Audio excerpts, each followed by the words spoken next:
Hello there, YouTube. This is Transformers fan G138, and I'm here with my initial thoughts on Umarak the Destroyer, the second version of Umarak the Hunter from the new 2015-16 Bionicle line.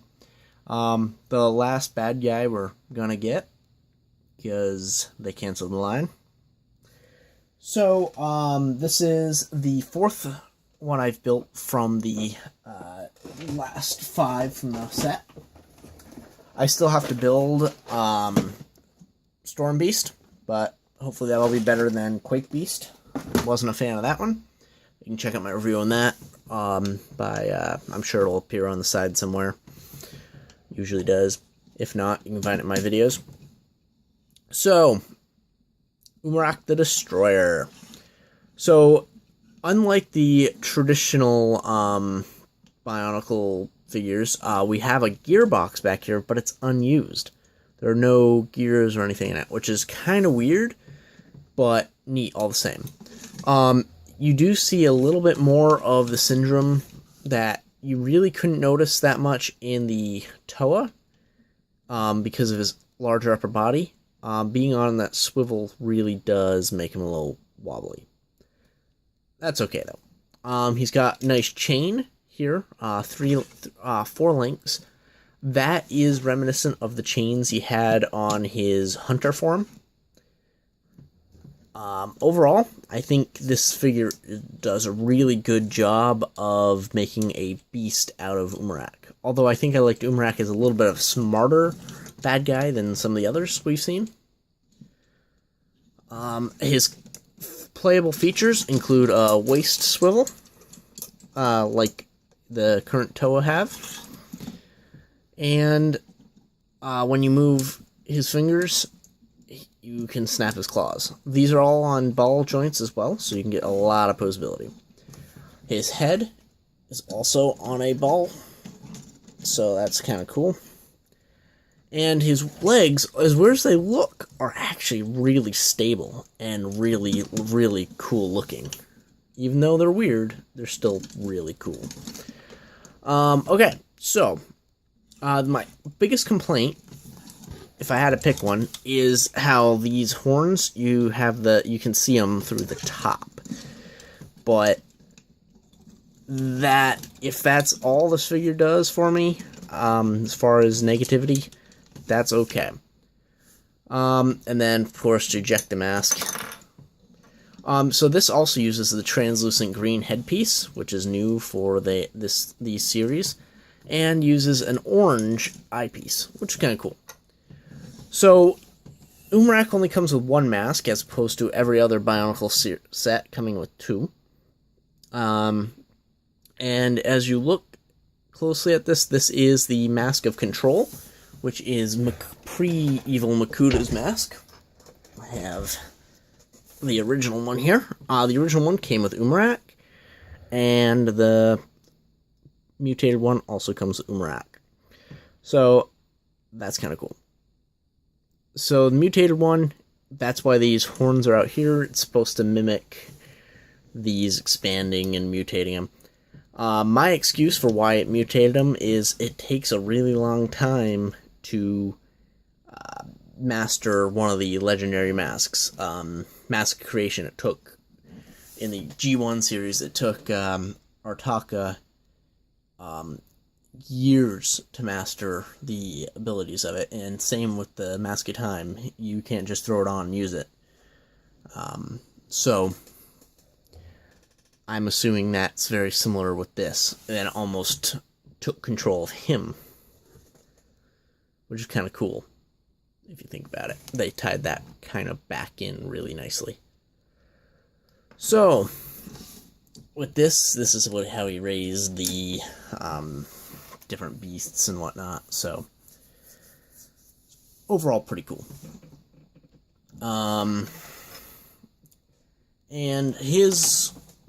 all the Toa have tried to attack this guy in Journey to 1, and none of them could even damage him. The only one that slowed him down a bit was Ikimu, and using all of his powers of light. Kind of joined that with the other elements and opened up the gateway. He was literally the missing key, which we find out later he did intentionally due to a rewrite, but meh. Overall, I think this is a very good set. Very fun to build. He does form a combiner. If you combine him and the three beasts, you form a more larger version of him, which I also think it's been a while since I watched the last few episodes of Journey one. I do think it is shown in the actual last episode. Uses the flame claws as the flame things as his claws, and the green ones as his thumbs. Overall, it's a very similar build, or according to what I'm looking at, it's a very similar build, but it's bigger, bulkier. Overall, it'd be pretty cool. I don't intend on building it, so you will not see a review from me unless I decide to do that at a later date. But I'm more focused right now on building the Makuta, which is turning out really well, by the way. Here he is. I still have not finished his armor on his arm, and there are a few little tweaks here and there that I'm not a fan of from the Lego pictures. He has a little bit of a problem standing because of it. We'll just adjust the camera a little bit so you can see his whole body. We'll start at the feet and pan up. I currently have the Mask of Creation on him, just as a placeholder. I do intend on throwing the Mask Control on him at some point. Also, possibly use the Corrupted Mask of Shadows or the Hunter Mask, depending on what source you want to go to on that. This really kind of brings out like the same reds and tones and everything. So, So I think that would look really cool as part of Makuta if he had a Mask of Shadows to teleport through the shadows. I could see him just stealing this from everyone. And having the masks here, I could just see him like what the Lego chose to put as masks on him were from the kits. I could see him saying, "Oh, well, Tahu attacked me. I took Tahu's mask and now he's my prisoner." And I could see him turning around and making Tahu a temporary slave, kind of reminiscent of the original. And Unoa gets caught up in the mix, tries to save Tahu, and ends up getting captured as well. So I could really see Makuta just wearing their masks around as I'm in control now. But I'm not here to talk about Makuta. I'll do him in a different video when I get his other arm built. That was a very expensive project, by the way. The only one I didn't have to buy to keep the rest of my collection together was Skull Spider, Lord of the Skull Spiders, because I ended up getting one in a trade at some point just without the golden mask, but that's not required for the build, so got to save a few bucks there. So overall, I think this is a pretty awesome set, definitely worth picking up. Even though it's the last wave Bionicle, this really truly is a bad guy, and I would love to see Skull Grinder or I can't pronounce his name off my memory like that. Have to look it up. Basically, Skull Grinder's form, I feel like Skull Grinder should have been this size set. Not as broad-chested, but like this size set is like a bad guy. But being packaged with Ikimu, that really limited him on things you can do.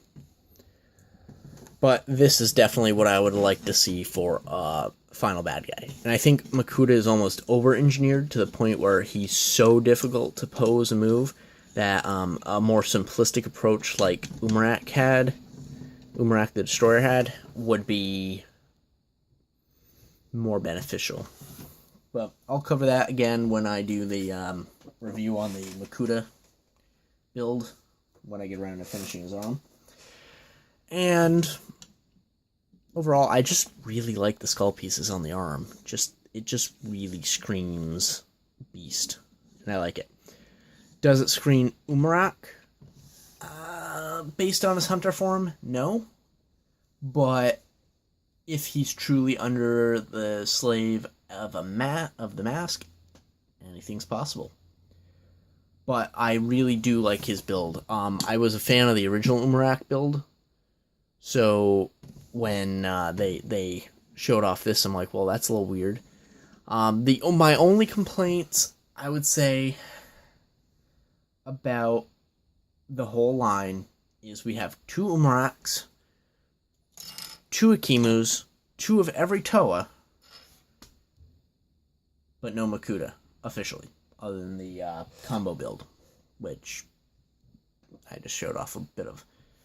But, that being said, if that's my only complaint with the entire Bionicle line, that's okay.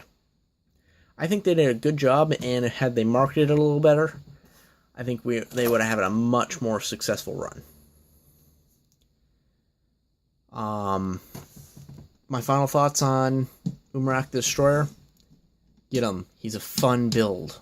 Even if you just use him for parts, there's not many parts we already haven't seen on here. Just the translucent green rock pieces for the most part. Yes, and I forgot to show this off earlier. This is a lever they added for your claw motion.